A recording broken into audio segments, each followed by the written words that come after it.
Selamat datang di Investor Level C. Kami coba sharing aspek fundamental agar teman-teman bisa tetap tidur tenang meskipun banyak badai di bursa. Tonton sampai habis ya. Semangat ya teman-teman Investor Level C. Investor yang fokus pada karakter pemegang saham pengendali. Ada kabar baik apa hari ini? Teman-teman, kalau di periode sebelumnya saya sudah sharing tentang rights issue, maka kali ini saya mau sharing tentang backdoor listing. Yang dari vlog yang ada, saya coba lihat ternyata penjelasannya cukup rumit menurut saya. Mudah-mudahan penjelasan saya kali ini bisa lebih simpel dan lebih mudah dipahami. Yuk kita mulai. Backdoor listing biasanya dilakukan karena kesulitan perusahaan yang belum listing untuk memenuhi syarat yang ditentukan oleh OJK. Oleh sebab itu, perusahaan tersebut membeli, dalam bahasa petik, membeli perusahaan yang telah listing untuk kemudian dijadikan payung melaksanakan rights issue secara besar-besaran. Kita mulai dari rights issue. Rights issue adalah penerbitan saham baru dari perusahaan yang telah listing.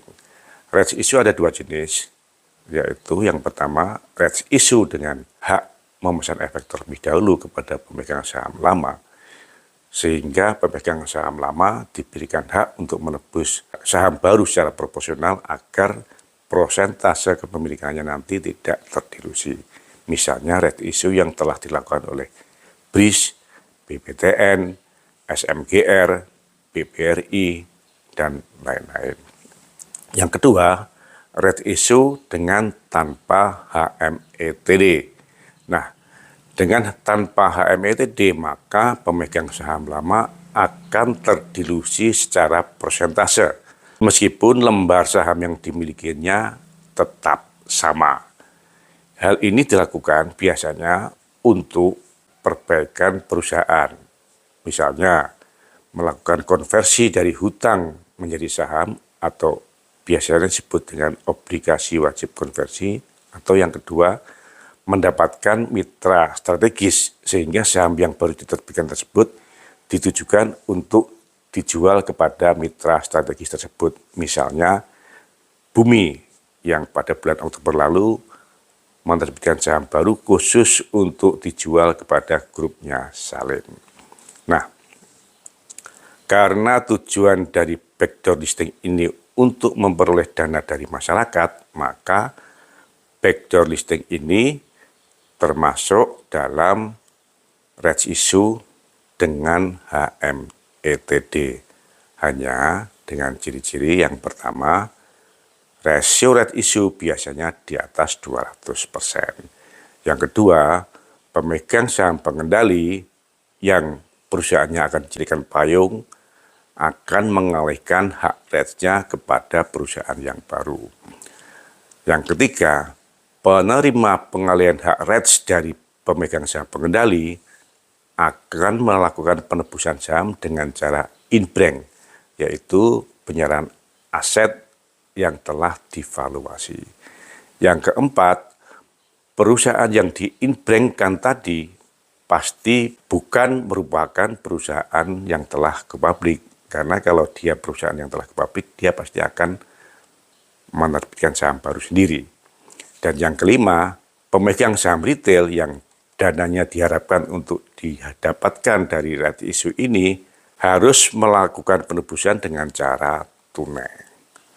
Agar lebih jelas, kita langsung masuk aja ke contohnya. Beberapa minggu yang lalu, BRIS melakukan rights issue. BRIS dimiliki oleh BBRI, BMRI, BBNI, serta masyarakat.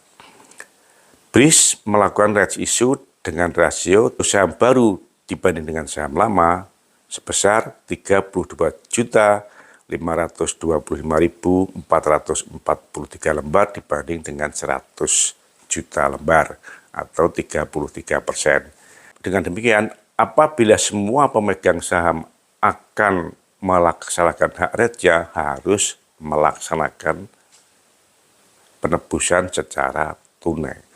Baik masyarakat, BMRI, BBRI, dan BBNI.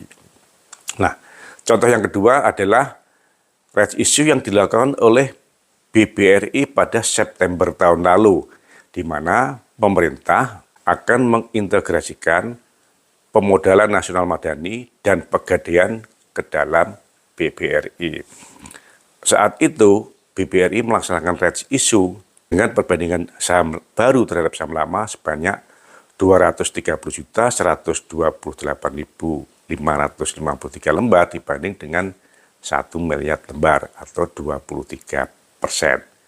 Pemerintah melakukan penebusan hak rights-nya dengan cara melaksanakan inbrank atau menyetorkan perusahaan yang telah divaluasi, yaitu pemodalan nasional madani dan pegadaian.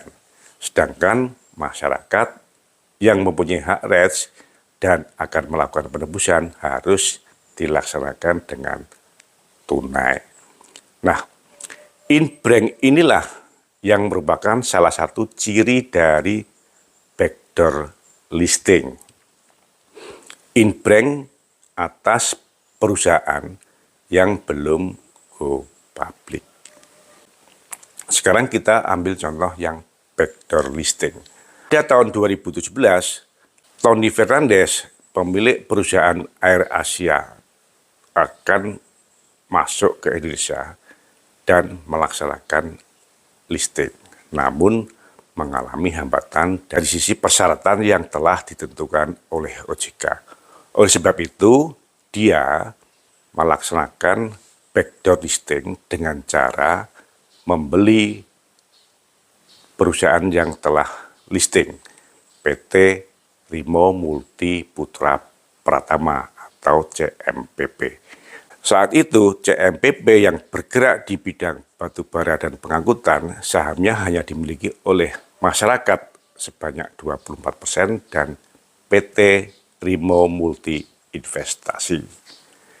CMPP kemudian melaksanakan rights issue pada Desember 2017 dengan perbandingan saham baru terhadap saham lama sebanyak 23.818 dibanding dengan 377 lembar atau sebesar 6.318%, lebih dari 200%. Jadi kita mulai waspada. Saat itu jumlah saham yang beredar hanya sebanyak 216 juta lembar dan CMPP melaksanakan rights issue dengan menambah saham baru sebanyak 13,65 miliar lembar. Jadi kira-kira jumlahnya lebih kurang 63 kali dari saham yang telah beredar. Dari gambaran ini, kita bisa memperkirakan kira-kira nilai aset dari AirAsia yang akan dimasukkan Tony Fernandes dalam CMPP sebesar 63 kali dari nilai CMPP saat itu. Lalu apa harapan dari rights issue CMPP yang cukup besar ini?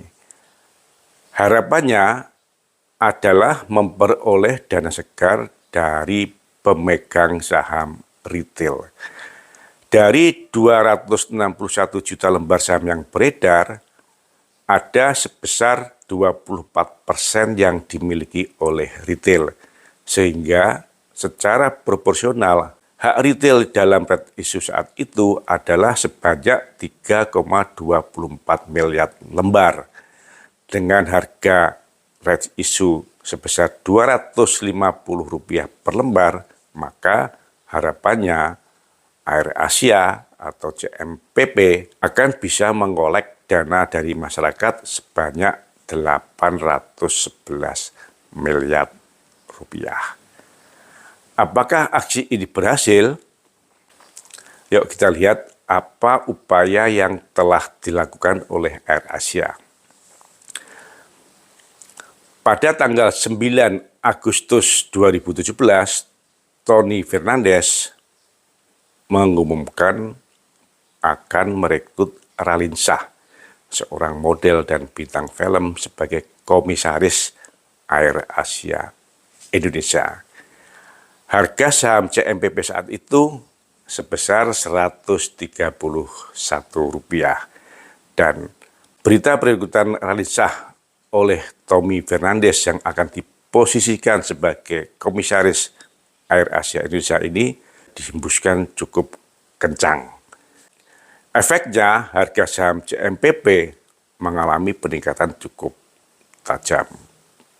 Tertinggi pada tanggal 26 September 2017 mencapai harga Rp1.425. Namun setelah itu mengalami penurunan kembali, dan pada tanggal 8 Desember 2017 saat kumdit, harga CMPP ditutup di Rp290. Masih di atas harga REITs Rp250. Apa harapan dari REITs isu ini? Sebelum REITs isu, saham CMPP dimiliki oleh Rimau Multi Investasi sebanyak 165 juta lembar, retail sebanyak 51 juta lembar.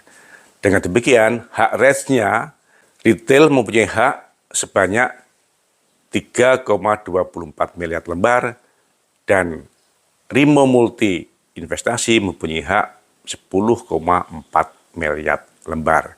Harapannya setelah REITs isu, retail akan memegang saham CMPP sebanyak 3,3 miliar lembar. Namun, apa yang terjadi? Ternyata setelah REITs isu, retail hanya melakukan penebusan sebanyak 2% dari hak yang ada. Sehingga menurut saya REITs isu ini bisa dikatakan REITs isu yang gagal. Kita hitung harapan dan kenyataannya. Dengan retail memegang hak REITs sebanyak 3,24 miliar lembar di harga REITs Rp250, maka harapannya akan memperoleh dana dari retail sebanyak 811 miliar.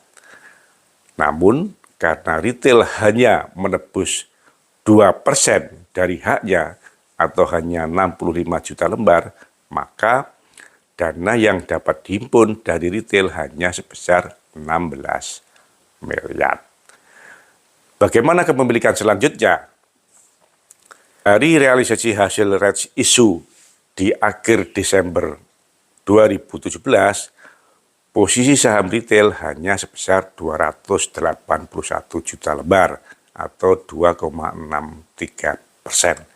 Bahkan sejak 2019, posisi saham retail turun hanya menjadi 170 juta lembar atau 1,59%. Sampai akhirnya CMPP ditegur oleh OJK karena tidak bisa memenuhi syarat free float sebesar 7,5%. Nah, selama triwulan pertama 2022, sepertinya CMPP melepaskan saham ke retail, sehingga pada akhir Maret 2022, posisi saham retail telah naik menjadi 811 juta lembar atau 7,59%. Lalu apa kabar dan apa peran dari Raline Shah ya? Sejak dikenalkan oleh Tommy Fernandes sebagai calon komisaris AirAsia Indonesia, nama Raline Shah tetap dikenal oleh publik sebagai komisaris AirAsia sampai saat ini. Namun, dari laporan keuangan yang ada, saya cek sejak 2017 sampai dengan sekarang tidak pernah ada nama Raline Shah. Namun, kenyataannya sampai saat ini publik mengenal Raline Shah sebagai komisaris AirAsia Indonesia. Karena saat itu gembar-gembornya cukup besar. Dengan demikian, kemungkinan Raline Shah saat itu hanya dimanfaatkan oleh Tony Fernandes untuk melakukan pom-pom terhadap sahamnya. Karena sampai sekarang Raline Shah juga tidak pernah muncul lagi mewakili AirAsia Indonesia. Lalu apakah ke depan kira-kira porsi retail akan meningkat? Menurut saya retail tidak akan tertarik dengan saham CMPP. Mengapa? Karena sejak 2017 data yang ada menunjukkan bahwa saham CMPP hanya bergejolak selama 2 kali. Yang pertama pada akhir 2017, yaitu saat Raline Shah diisukan akan diangkat menjadi komisaris independen AirAsia. Pada saat itu sahamnya sempat naik tinggi sampai di harga 1.325 pada 11 September 2017. Namun turun lagi sampai menjelang rights issue. Dan setelah rights issue kembali lagi turun di bawah harga rights issue. Yang kedua, pada triwulan pertama 2022 dan kenaikan gejolak harga CMPP ini karena teguran OJK untuk memenuhi syarat free float sebesar 7,5%. Dengan demikian, pemegang saham pengendali melepas sebagian sahamnya. Namun, dengan tetap mempertahankan supaya harganya tidak jatuh. Lalu mengapa harganya nggak menuju ke Rp50? Kalau kita lihat posisi pemegang saham di September 2022, maka akan kita dapatkan bahwa retail hanya memegang 811 juta lembar atau 7,59%. Porsi pemegang saham retail relatif sedikit, sehingga fluktuasi sahamnya masih bisa dikontrol oleh pemegang saham pengendali. Yang kedua, sejak 2017 CMPP selalu merugi. Bahkan posisi ekuitas di September 2022 sudah minus 6,7 triliun. Dan tentunya sejak backdoor listing tidak pernah membagikan dividen karena posisinya selalu rugi. Nah, teman-teman, dengan 4 kondisi di atas, apakah teman-teman masih berminat masuk ke saham CMPP? Jaga kesehatan ya, agar kita bisa lihat bagaimana nasib saham CMPP ke depan. Apakah tetap bertahan di sekitar harga rights issue 250 atau akan menuju ke 50? Semangat sehat! Terima kasih telah menonton. Jangan lupa kasih komen agar channel Investor Level C dapat lebih berkualitas. Dan jangan lupa sharing agar teman-teman yang lainnya bisa mendapatkan manfaat dari channel Investor Level C. Terima kasih.